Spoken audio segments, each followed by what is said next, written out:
Chapter 26, Self-esteem. Xiaofan, didn't you say you were going to find Zihui and that big yellow dog? Why did you bring me to the kitchen? Zhang Xiaofan followed behind Zhang Xiaofan, chatting incessantly. Zhang Xiaofan carefully looked around the kitchen. He noticed that it was much more spacious than the kitchen at Dazhu Peak, and much brighter too. While paying attention, he said, although I haven't seen them since early morning, I guess they're probably here. Zhang Xiaofan shrugged and said, that's impossible. What do you think the three-eyed spirit monkey is? It's a natural spiritual creature, surpassing humans in every aspect, but you seem to treat it like a thief, especially the kind that steals food. In Zhang Xiaofan's stunned expression, Zhang Xiaofan lifted Zihui from behind a jar in the corner of the kitchen. Zihui was lifted into the air, squeaking incessantly. Then Big Yellow ran out from behind the jar and barked loudly at the two of them. Zhang Xiaofan glanced at Zhang Xiaofan, who had a helpless expression on his face. Holding Zihui in his arms, Zhang Xiaofan scolded, "Stupid dog, stop barking. Do you want to attract people to catch us?" It seemed Big Yellow understood his words. It looked at Zihui in his arms and whimpered a few times before falling silent. Zhang Xiaofan glanced around and saw that most things were intact. It seemed the two thieves hadn't succeeded yet, which made him feel very lucky. He quickly walked out while holding Zihui. After walking a few steps, he noticed Big Yellow hadn't followed. He turned back and saw Big Yellow trotting to the jar it had just been behind, nudged it a couple of times, then ran back holding a large piece of meat bone in its mouth. Zhang Xiaofan gave Zihui a stern look, and Zihui grinned foolishly. Zhang Xiaofan watched from the side, shaking his head in amusement. The two of them sneaked out of the kitchen with the monkey and dog, afraid of being discovered. Being caught would tarnish their reputation forever. Finally, when they reached a safe distance, they breathed a sigh of relief. After catching his breath, Zhang Xiaofan said, "Oh, I forgot to congratulate you earlier. You won another round." But Zhang Xiaofan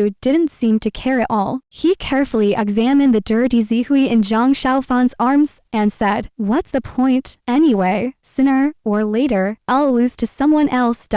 Why is Zihui so dirty? Haven't you bathed him for days?" Zhang Xiaofan was puzzled for a moment and said, "Never." Zhang Xiaofan seemed on the verge of fainting. He slapped his forehead and said, "How could you treat him like that?" Zhang Xiaofan didn't think much of it. He thought to himself that the monkey climbed up and down all day, so where would he get clean? But seeing Zhang Xiaofan looking heartbroken, he knew this person was unreasonable on this issue. He chuckled awkwardly and changed the subject, saying, "By the way, did you know, in tomorrow's third round of the competition, Lu Zueqi's opponent is my senior sister, Tianyin?" Zhang Xiaofan was indeed surprised and said, "Your senior sister, the one who uses amber and vermilion threads, Tianyin?" "Yes." Zhang Xiaofan reached out and touched Zihui, who was climbing onto his shoulder, and said, "These past few days, Lu Zueqi has been very formidable. I'm worried about my senior sister." Zhang Xiaofan nodded and said, "You're right. Leaving aside other matters, just the sword Tiaqiao in Lu Zueqi's hands is unbearable." Zhang Xiaofan was worried and said, "Xiaofan, do you think my senior sister will be in danger? Lu Zueqi destroyed her opponent's immortal sword in the first round, and I heard that the senior brother from Changmen was also seriously injured in the second round." Zhang Xiaofan gave him a stern look and said, "You're too worried. I think your senior sister's cultivation is much higher than yours. You should worry about yourself. As you said, as you go further, each opponent will be more formidable, according to what you said. You haven't even cultivated the third layer of Taiji Shuangqing Dao's Yuking realm. When the time comes, you might be killed with one sword. Give me Zihui." After hesitating for a moment, Zhang Xiaofan handed Zihui over. Zhang Xiaofan happily held it in his arms, but Zihui was very unhappy, squeaking loudly. Zhang Xiaofan sighed and said, "You're right. My senior sister has profound cultivation. She's beautiful, and so many people admire her. Where do I fit into worrying about her?" Zhang Xiaofan hugged Zihui tightly, his eyes fixed on it, seemingly afraid to look away, casually saying, "You know, think about how to save your own life tomorrow. I told you, your opponent tomorrow, Peng Cheng, a senior brother from Maifeng Hua Peak, is definitely not comparable to Chu Yuhong today. especially his fairy sword technique Wugu, forged from thousand-year copper. It's formidable. Zhang Xiaofan wore a troubled expression, his brows furrowed, and said, "You're all filled with treasures. What can I do?" Zhang Xiaoshu didn't even look up. Still watching Zihui, he walked forward and said, "Zihui, come back with me. I'll give you 2 bunches of bananas, okay?" Xiaofan, what did you just say?" Zhang Xiaofan walked beside him, sighing, "I envy you all for being able to use treasures. What does it feel like?" Zhang Xiaoshu shrugged and said, "It's just like that. After practicing with a fairy sword for a long time, you naturally develop a connection with it. Using your mental power to drive the treasure, you can move mountains